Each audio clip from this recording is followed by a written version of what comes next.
Hello cricket fans, welcome back to the channel. గువాహటీలో వాన పడితే మ్యాచ్ ఆగిపోద్ది అనుకున్నాం.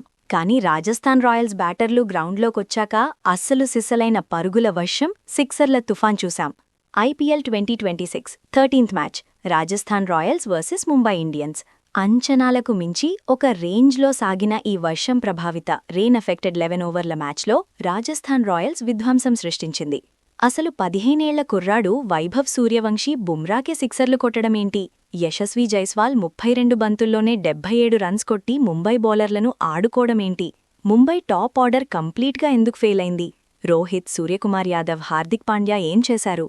ఈ వీడియోలో complete score card analysis, match turning points డీటెయిల్డ్గా మాట్లాడుకుందాం. ఎక్కడా స్కిప్ చేయకండి. ఛానల్కి కొత్తైతే ఇమ్మీడియట్గా సబ్స్క్రైబ్ చేసుకోండి. అలాగే ఒక లైక్ వేసుకోండి భయ్యా, వీడియోకి రీచ్ వస్తుంది. First of all, match start అవ్వకముందే దాదాపు 3 గంటలు వానపడింది. గ్రౌండ్ స్టాఫ్ చాలా కష్టపడి కవర్స్ తీసి పిచ్ని రెడీ చేశారు. ఫైనల్గా అంపైర్లు మ్యాచ్ని 11 ఓవర్లకు కుదిరించారు. 11 overs per side. Power play కేవలం 3.2 ఓవర్లు మాత్రమే. టాస్ విషయానికొస్తే Mumbai Indians captain Hardik Pandya toss గెలిచి బౌలింగ్ తీసుకున్నాడు. తన ప్లాన్ చాలా సింపుల్. పిచ్ మీద మాయిశ్చర్ ఉంది, స్టార్టింగ్లో బాల్ మూవ్ అవుతుంది. బుమ్రా లాంటి బౌలర్లు ఆర్ఆర్ని తక్కువ స్కోర్కి ఆపేస్తారు, తర్వాత చేస్ చేద్దామనుకున్నాడు. కానీ హార్దిక్ పాండ్యా వేసుకున్న లెక్కలన్నీ మొదటి ఓవర్లోనే తలకిందులైపోయాయి. రాజస్థాన్ ఓపెనర్లు క్రీజ్లోకి రాగానే ఏకంగా ప్లేస్టేషన్ గేమ్ ఆడినట్టు ఆడారు.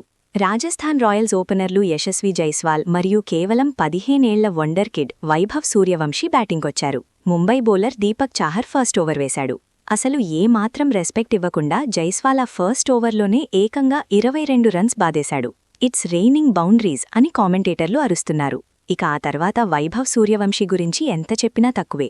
World best bowler Jasprit Bumrah బౌలింగ్కి వస్తే ఈ 15 ఏళ్ల కుర్రాడు ఏమాత్రం భయం లేకుండా ఏకంగా 2 భారీ సిక్సర్లు కొట్టాడు. బ్రో, జస్ట్ ఇమాజిన్, బుమ్రాకే భయం పుట్టేలా ఆడాడు. ఈ ఇద్దరి వీరబాదుడికి రాజస్థాన్ కేవలం 16 బంతుల్లోనే 2.4 ఓవర్స్లో 50 రన్స్ క్రాస్ చేసింది. అంటే రన్ రేట్ ఏ రేంజ్లో ఉందో అర్థం చేసుకోండి.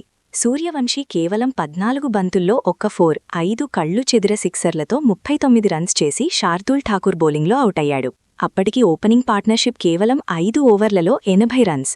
ఆ తర్వాత ధ్రువ్ జురెల్ 2 తొందరగానే అవుటైనా కెప్టెన్ రియాన్ పరాగ్ వచ్చి 10 బంతుల్లోనే 20 రన్స్ చేశాడు. ఒక 2 సిక్సర్లు చేసి స్కోర్ బోర్డ్ని రాకెట్లాగా పరిగెత్తించాడు.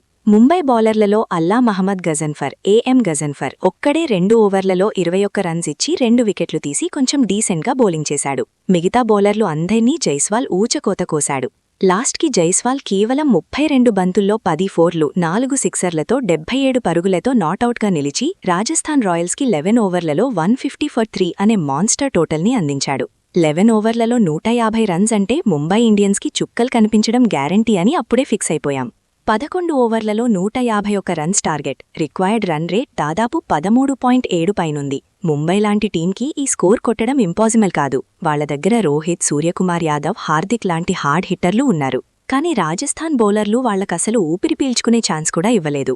కొత్త బాల్తో Jofra Archer, Sandeep Sharma, Nandre Burger చెలరేగిపోయారు. ఓపెనర్ రియాన్ రికెల్టన్ని ఆర్చర్ అవుట్ చేశాడు. ఇక అందరూ ఎదురుచూసిన హిట్మ్యాన్ రోహిత్ శర్మ కేవలం 5 రన్స్కే సందీప్ శర్మ బౌలింగ్లో ఎల్బీడబ్ల్యూ అయ్యాడు. పోనీ సూర్యకుమార్ యాదవ్ ఏమైనా మ్యాజిక్ చేస్తాడా అంటే నాండ్రే బర్గర్ బౌలింగ్లో ఆర్చర్కి క్యాచ్ ఇచ్చి కేవలం 6 రన్స్కే పెవిలియన్ చేరాడు. ఒక దశలో Mumbai score 34 for 3. Captain Hardik Pandya వచ్చాడు, కానీ తను కూడా 5 రన్స్కే వెనుతిరిగాడు. తిలక్ వర్మ కూడా 8 రన్స్ మాత్రమే చేశాడు. ముంబై స్టార్ బ్యాటర్లు అందరూ సింగిల్ డిజిట్స్కే సైడ్ అయిపోయారు. రాజస్థాన్ బౌలర్ల పక్కా ప్లానింగ్ ముందు ముంబై బ్యాటింగ్ లైనప్ కంప్లీట్గా కొలాప్స్ అయింది. లాస్ట్లో రూథర్ఫర్డ్ 8 బంతుల్లో 25 రన్స్, నమన్ ధీర్ 13 బంతుల్లో 25 రన్స్ చేసి కొంచెం ఫైట్ చేసినా అప్పటికే మ్యాచ్ చేజారిపోయింది. Nandre Burger and Tushar Deshpande crucial టైంలో వికెట్లు తీసి ముంబై ఆశలపై నీళ్లు చల్లారు. 11 ఓవర్లకి ముంబై 123 ఫర్ 9 పొజిషన్లో ఉండిపోయింది. మిగిలిన బంతుల్లో ఆ టార్గెట్ని ఛేదించడం అసాధ్యమైపోయింది. కంప్లీట్గా one sided domination by Rajasthan Royals. ఈ మ్యాచ్ రిజల్ట్తో రాజస్థాన్ రాయల్స్ హ్యాట్రిక్ విజయాలతో పాయింట్స్ టేబుల్లో సూపర్ స్ట్రాంగ్ పొజిషన్కి వెళ్లిపోయింది. కెప్టెన్గా రియాన్ పరాగ్ చాలా కాన్ఫిడెంట్గా ఉన్నాడు. అసలు యశస్వీ జైస్వాల్ ఫామ్ని పక్కన పెడితే సూర్యవంశీ ఆడిన ఆ 14 బంతుల ఇన్నింగ్స్ ఈ ఐపీఎల్లోనే వన్ ఆఫ్ ద బెస్ట్ మూమెంట్స్గా నిలిచిపోతుంది. 15 ఏళ్ల వయసులో బుమ్రా మీద సిక్సర్లు కొట్టడం అంటే మామూలు విషయం కాదు. మరోవైపు ముంబై ఇండియన్స్ పరిస్థితి చాలా కష్టంగా ఉంది. బౌలింగ్లో బుమ్రా లాంటివాడు ధారాళంగా పరుగులిచ్చుకున్నాడు. బ్యాటింగ్లో రోహిత్, సూర్య, పాండ్యా అంతా ఒకేసారి ఫ్లాప్ అయ్యారు. ఈ ఓటమితో ముంబై టీం పాయింట్స్ టేబుల్లో నెగటివ్ రన్ రేట్తో ఇంకా కిందకి పడిపోయింది. నెక్స్ట్ మ్యాచెస్కి పాండ్యా తన టీంని ఎలా కంబ్యాక్ చేయిస్తాడో చూడాలి. మరి మీరేమనుకుంటున్నారు? ఈ మ్యాచ్లో మీకు బాగా నచ్చిన మూమెంట్ ఏంటి? జైస్వాల్ 77 రన్స్ ఇన్నింగ్సా లేక సూర్యవంశీ బుమ్రాని కొట్టిన సిక్సర్లా? కింద కామెంట్స్లో చెప్పండి. ఈ ముంబై ఘోర ఓటమికి మెయిన్ రీజన్ బౌలింగా లేక బ్యాటింగా అనేది కూడా డిస్కస్ చేద్దాం.